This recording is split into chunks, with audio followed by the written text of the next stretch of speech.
Welcome to the Slop Farm. Enjoy the video. In this video, I will explain how to use data validation in Excel for a list.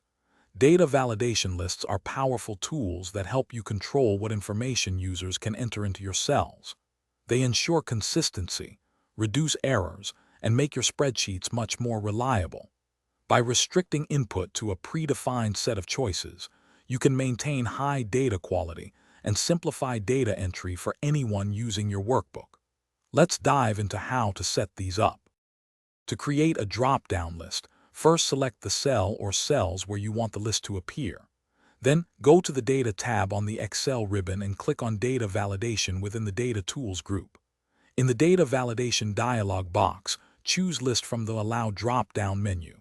For the source, you can either type your items separated by commas, like yes, no, maybe, or select a range of cells containing your list items. It's that simple. Enhance user experience by adding input messages and error alerts. On the Input Message tab, you can create a title and message that appears when a user selects the cell, guiding them on what to enter. For invalid entries, switch to the Error Alert tab. Here, you can choose a stop alert to prevent invalid data, a warning to allow it with a prompt, or information to simply notify. Customize the title and message for clarity. Managing your data validation is straightforward. To modify a rule, simply select the cells with validation and reopen the Data Validation dialog box to make your changes. If you need to remove validation, select the cells and click Clear All in the dialog.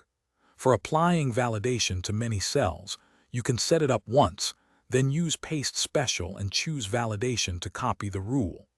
Also, use Circle Invalid Data under the Data Validation button to quickly spot any entries that don't meet your criteria. Thanks for watching. Consider subscribing if we helped you today.